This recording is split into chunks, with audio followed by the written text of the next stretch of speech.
वर्ष पूर्व अभी मां नर्मदा का घाट बना है, उसका लोकार्पण का यह आयोजन है। यह जो केंद्र है यह भारत ही नहीं बल्कि पूरे विश्व के लिए एक आध्यात्मिक चेतना का केंद्र बनने जा रहा है। यह हम हरदा और आसपास के क्षेत्र के लिए बहुत बड़ी गौरव की बात है। यहाँ इस क्षेत्र से दो महान विभूतियां बाबा बजरंगदास जी महाराज और स्वामी तिलक जी महाराज का नाम भारत में ही नहीं विश्व में विख्यात है। हम बहुत सारे कम लोगों को, इस क्षेत्र के लोगों को पता है कि बाबा बजरंगदास जी 100-125 वर्ष पूर्व उस स्थान पर पहुंचे थे।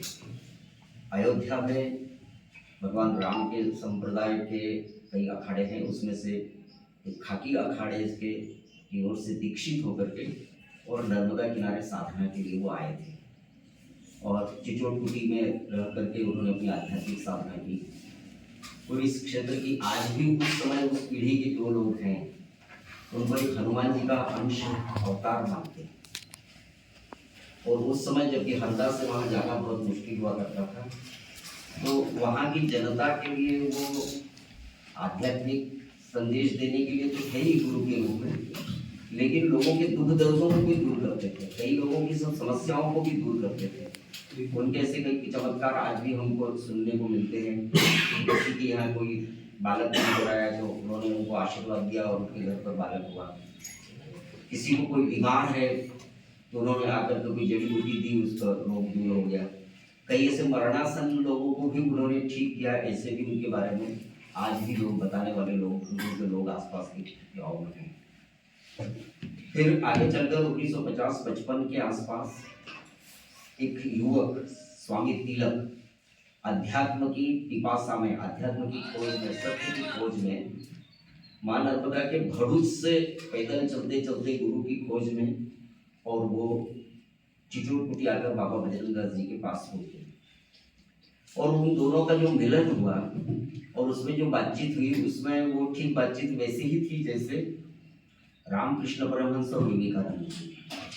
विवेकानंद भी अध्यात्म सत्य की खोज में कई गुरुओं के पास भटक चुके थे। तो रामकृष्ण परमहंस से जो उन्होंने पूछा कि क्या आपने ईश्वर को देखा है, तो उन्होंने कहा हाँ, मैंने वैसे देखा है जिसे मैं तुझसे बात कर रहा हूँ। क्योंकि अभी तक विवेकानंद जितने गुरुओं से मिले थे उनको उनसे यही प्रश्न करते थे कि क्या आपने ईश्वर को देखा है, तो सब लोग कहते थे नहीं, देखा तो नहीं है, लेकिन हम अभी प्रयत्नशील हैं। पर रामकृष्ण परमहंस पहले ऐसे व्यक्ति थे जिन्होंने आत्मविश्वास के साथ कहा कि हाँ मैंने देखा है, जैसे मैं तुझे देख रहा हूँ। तो स्वामी विवेकानंद उनको शरणागत हो गए और फिर विवेकानंद की क्या भूमिका रही भारत में गौरव दिलाने में, वो हम सब जानते हैं। ऐसा ही साक्षात्कार बाबा बजरंगदास जी और स्वामी तिलक जी का हुआ। बाबा जी ने कहा कहाँ भटक रहे हो, तो उनका सत्य की खोज में। मिला क्या? तो नहीं मिला। तिलक जी ने कहा आप दे सकते हो क्या? बिल्कुल, यहाँ जो भी आता है वो सत्य प्राप्त करने के लिए आता है, और जो आता है वो यहीं का होकर रह जाता है। ये बाबा जी ने कहा। और स्वामी तिलक जी वहीं रुक गए, वो भी उनको शरणागत हुए और ऐसा कहते हैं कि मात्र 6 माह में ही उन्होंने ईश्वर प्राप्त किया। फिर बाबा जी की अनुमति से आज्ञा लेकर विवेकानंद की तरह संपूर्ण भारत में 3 वर्ष बहुत ही कष्टपूर्वक यात्राएं की और भारतीय अध्यात्म को जो जो लोग जुड़ते थे उनको बताते थे और भारत को समझा उन्होंने विवेकानंद। और वहां से पूरी भारत की परिक्रमा करके वापस चिचोटकुटी आकर बाबा जी के पास आकर के और उन्होंने फिर आज्ञा ली कि मैं इस आध्यात्मिक संदेश को विश्व में फैलाना चाहता हूँ। तो बाबा जी की आज्ञा से वह विश्व यात्रा पर निकले और सबसे पहले वो उस महाद्वीप को चुना जहाँ कम से कम भारतीय मनीषी लोग गए। यानी उत्तरी अमेरिका में तो स्वामी विवेकानंद है और बहुत प्रसिद्ध हुए उनका शिकागो का भाषण, लेकिन दक्षिणी अमेरिकी की देश जो कि बहुत गरीब भी थे और वहाँ कोई भी भारतीय संत महात्मा नहीं पहुंच पाए थे, वहां पर आप स्वामी तिलक जी पहुंचे और सबसे पहले ब्राजील पहुंचे। ब्राजील में आज से 50 वर्ष पूर्व उन्होंने एक ज्ञान मंदिर की स्थापना की थी। उसका वहां के अनुयायियों ने अभी उसका स्वर्ण जयंती समारोह मनाया 50 वर्ष पूर्ण होने पर।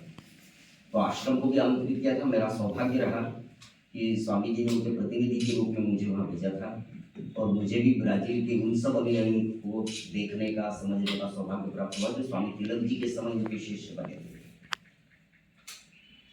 तो स्वामी तिलक जी ने दक्षिणी अमेरिका के और यूरोप के और उत्तरी अमेरिका के ऐसे लगभग 70 देशों में भारतीय अध्यात्म की चेतना को प्रसारित और विस्तारित किया और बताया कि भारतीय अध्यात्म क्या है।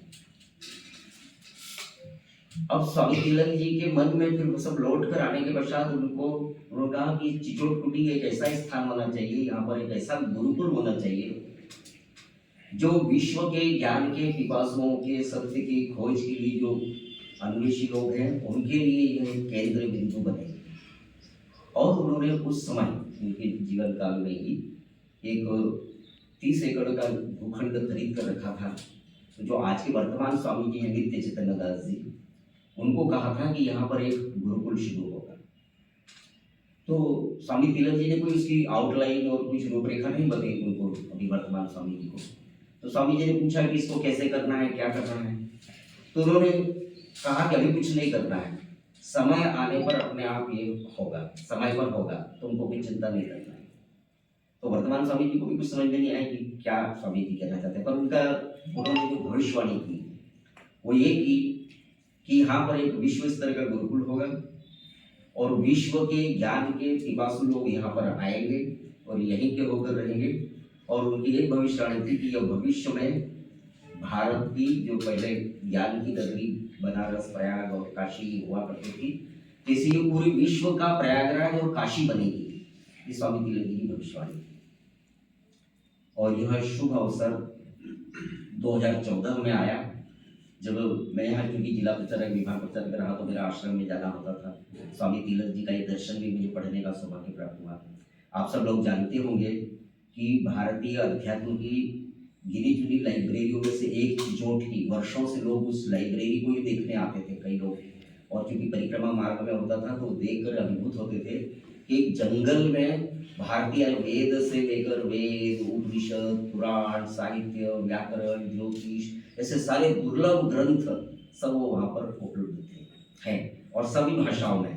क्योंकि स्वामी तिलक जी को भी अनेक भाषाएं आती थी, स्पेनिश, पोर्तुगीज, फ्रेंच, जर्मनी, अंग्रेजी, सब भाषाओं पर उनका अधिकार था। और जिस देश में वो जाते थे उस भाषा को वो सीख लेते थे और उसी भाषा में बोलते थे। तो वहाँ के अनुयायियों ने उस भाषा में भी उनके जो सारे ग्रंथ है वो भी आश्रम में है। तो स्वामी तिलक जी की इच्छा के अनुरूप वह समय जो उन्होंने कहा था कि समय आने पर होगा, वो समय 2014 में आया। और वहाँ पर मध्य प्रदेश का संस्कृत बोर्ड और देश में सरकार की ओर से एक शांतिपति वेद विद्या प्रतिष्ठान जो वेदों की शिक्षा के लिए काम करता है, इन दोनों की मान्यता को लेकर वैदिक शिक्षा का शुभारंभ हुआ। और जो हमारा प्राचीन ज्ञान है जिसको हम सुनते ही हमारा नालंदा, तक्षशिला ऐसे विश्वविद्यालय थे जहाँ पर इन सब प्राचीन ग्रंथों का अध्ययन अध्यापन होता था, उस दिशा में यह एक कदम है, बढ़ रहा है। आपको यह जानकारी देते मुझे हर्ष हो रहा है कि जो 4 वेद बताए जाते हैं, ऋग्वेद, यजुर्वेद, सामवेद, अथर्ववेद, और चारों वेदों की 7 शाखाओं का अध्ययन इस गुरुकुल में होता है। फिर चारों वेदों के उपवेद होते हैं, हर वेद का एक उपवेद होता है। तो उपवेदों का प्रैक्टिकल हो रहा है वहां पर। जैसे यजुर्वेद है, यजुर्वेद का उपवेद है धनुर्वेद। तो जो हम रामायण महाभारत में सारा सीरियलों में देखते हैं कि युद्ध में जिन अस्त्र शस्त्रों का उपयोग हुआ तो विशेषकर धनुष बाण चलाए जाते हैं, वो तो उसको धनुर्विद्या कहते हैं। तो धनुर्विद्या का प्राचीन जो पद्धति से जो गुरु उसको सिखाने की विद्या की जो प्राचीन पद्धति के गुरु हैं वो तिरुपति के आचार्य एकम को प्राप्त हुए, उनके मार्गदर्शन में धनुर्विद्या का अभ्यास होता है। ऋग्वेद का उपवेद है आयुर्वेद। तो गुरु शिष्य परंपरा से आयुर्वेद के ज्ञाता जिन्हें बीएमएस करने के पश्चात और वैद्य गुरु शिष्य परंपरा में आयुर्वेद को सीखा है, औषधियाँ बनाना और सारा औषधिकरण और रसायन विज्ञान ये सब पढ़े हुए ऐसे वैद्य के मार्गदर्शन में अपना आयुर्वेद का वहाँ पर प्रकल्प शुरू हुआ। दूसरा, पंचकर्म, जो हम केरल, कोई भी देश में पंचकर्म करना है तो केरल का नाम आता है, वहाँ पर उन्होंने उसका बहुत विकास किया है। तो पंचकर्म भी का भी व्यवस्था वहाँ पर है। और तीसरा, एक आयंगार पद्धति का योग है। योग दर्शन महर्षि पतंजलि ने दिया है, हम सब जानते हैं। पतंजलि जी ने योग दर्शन देने के बाद उसका अंत में वर्णन किया कि मैं ये जो योग दर्शन दे जा रहा हूँ मानवता के लिए, ये स्वस्थ व्यक्ति को स्वस्थ रखने के लिए। लेकिन आयंगार जी हुए, अभी अभी पुणे में उनकी 1-2 वर्ष पूर्व ही मृत्यु हुई। उन्होंने इस विद्या को, जो बहुत अस्वस्थ हैं वो कैसे इसको योग को कर सकते हैं, इस विद्या को उन्होंने खूब खोजा। लगभग 30-40 वर्ष की साधना के पश्चात उन्होंने, जो जिसको पैरालिसिस हो गया, जिसको साइटिका हो गया, जिसको स्पॉन्डिलाइटिस हो गया, वह व्यक्ति भी आसन कैसे कर सकता है और अपने को कैसे स्वस्थ कर सकता है, तो उसके लिए उन्होंने कुछ उपकरणों की खोज की। और ये सब उन्होंने अमेरिका में जाकर किया। अमेरिका में 40,000 पोलियोग्रस्त लोगों को उन्होंने दौड़ा दिया। अमेरिका चमत्कृत हुआ। और वो जो सारे उपकरण